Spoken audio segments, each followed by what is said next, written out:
নতুন বিষয় নিয়ে চলে এলাম, সেটা হচ্ছে ওভার থিঙ্কিং।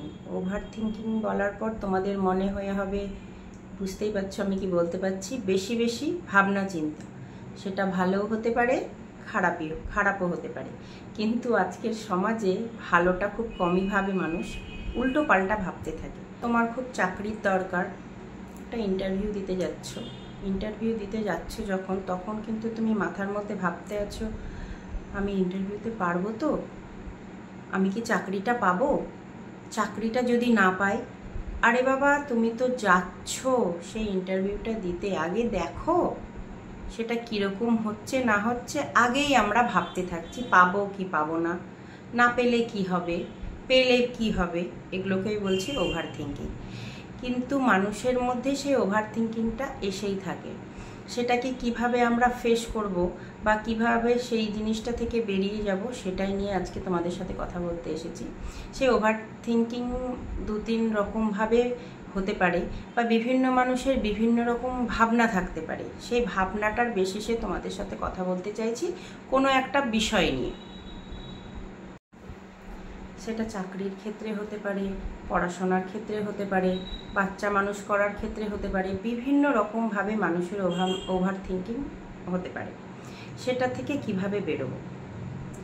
দেখো, আমাদের যে মাথাতে চিন্তাটা হয় সেটা কিন্তু অলরেডি হতে থাকে। মাথা তো চিন্তাই করবে, চিন্তা তো মাথাকে করতেই হবে, কিন্তু সেটা ভালো না মন্দ, করাটা উচিত কি উচিত না, সেই জন্য আমি বলছি তোমার মাথাতে যেই চিন্তাধারাটা চলতে থাকছে, তোমার কি মনে হয় সেটা কি ভালো চিন্তা না খারাপ চিন্তা, সেটা কিন্তু তোমাকে ডিসাইড করতে হবে। ভালো চিন্তা করলে গুড, কোনো প্রবলেম নেই, খারাপ চিন্তা করলেই খারাপ। সেটা অলরেডি আমি চিন্তা করতে করতে চাকরিটা পাবো কি পাবো না, না পেলে কি হবে, আমার তো খুব প্রবলেম, আমার টাকার খুব দরকার, সেই চিন্তা করলে কি তুমি চাকরিটা পেয়ে যাবে? অবশ্যই পাবে না। তোমার হাতে কি আছে?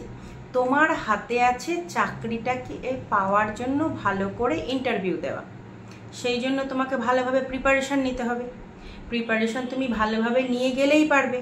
মনের মধ্যে একটা কনফিডেন্স আনতে হবে যে আমি যাব, কনফিডেন্সলি আমি অ্যান্সার দেব, ইন্টারভিউতে সিলেক্ট হব, আমি চাকরিটা পাবো।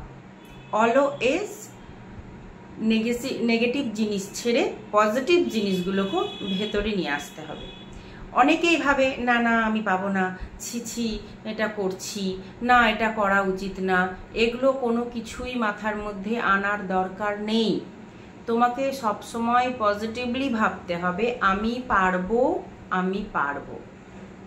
তোমার হাতে যেটা আছে তোমাকে ভালো করে পড়াশোনা করে যেতে হবে। যে রিলেটেড তুমি চাকরি করতে যাচ্ছ সেই রিলেটেড, তুমি যাচ্ছ একটা অন্য রিলেটেড চাকরি করতে, আর অন্য রিলেটেড পড়াশোনা করে যাবে, তাহলে দোষটা তোমারই। বেকার তুমি ভুলভাল চিন্তা করছো। তোমার হাতে আছে চাকরি করার জন্য ভালো করে পড়াশোনা করে ভালো করে ইন্টারভিউ দেওয়া, সেটাই তোমার হাতে আছে, সেটাই তোমাকে করতে হবে। তাহলে তুমি অবশ্যই চাকরিটা পাবে।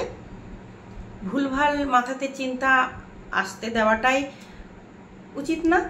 অবশ্য আমি বলছি বা কেন, মাথাতে আসতে দেওয়া ভুলভাল চিন্তাধারা মাথাতে অলরেডি আসতে থাকে, কিন্তু তোমাকে সেটা পাত্তা দিতে হবে না। তোমার মনকে বোঝাতে হবে আমি কোনটা ঠিক ভাবছি, চাকরিটা পাবো না ভাবছি, না ভালো করে পরীক্ষা দিয়ে আমি ইন্টারভিউটা দিলে চাকরিটা পাবো, সেটা মনকে বোঝাতে হবে। তোমার মনকে দু তিনটে ভাগে ভাগ করে আসল জিনিসটা বেছে নিতে হবে। তোমার জ্বর হয়েছে, ঠিক আছে, তোমার জ্বর হয়েছে, জ্বর হলে কি হয়, মানুষ জ্বরের মেডিসিন একটা প্যারাসিটামল দিয়ে দেয়। নর্মাল জ্বর হলে প্যারাসিটামলে ঠিক হবে, কিন্তু তোমার ডেঙ্গু, ম্যালেরিয়া, আদার্স কিছু জ্বর হলে কি সেই প্যারাসিটামলে সারবে না? ওর ঠিকঠাক ওষুধটা দিতে হবে। সেটাই হচ্ছে ওভার থিঙ্কিংয়ের বেশি।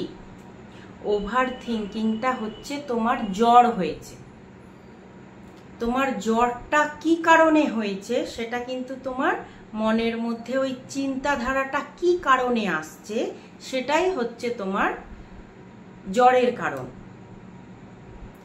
তো তুমি বেসিক লেস চিন্তাধারা করলে তো আর হবে না। আমি একটা এক্সাম্পল দিচ্ছি, জব পাওয়ার, সে রিলেটেড প্রত্যেকটা জিনিসই কিন্তু আমি বলছি, প্রত্যেকটা জিনিসের জন্যই আমি বলছি। সে কিছুই হতে পারে, কোনো বাচ্চা বা কোনো কেউ বড় কলেজে পড়ছে, স্কুলে পড়ছে, পরীক্ষা দিতে যাচ্ছি, কমন আসবে কি আসবে না, পারবো কি পারবো না, পরীক্ষা দিয়ে দিয়েছি, পাস করতে পারবো কি পারবো না, যখন জিনিসটা আসবে তখন ফেস করব না, আগে থেকে ভেবে আমার কি লাভ? সেইটা মনকে বোঝাতে হবে। আমি আগেও বলেছি, এখনো বলছি, এই মনটাই আমাদের এই মাথাটাকে, আমাদের এই ব্রেনটাকে চালাচ্ছে। কিছু ক্লিয়ার করতে পারলাম? আর যদি তোমাদের কিছু রিকোয়ারমেন্ট থাকে অবশ্যই আমাকে কমেন্ট করে জানিও।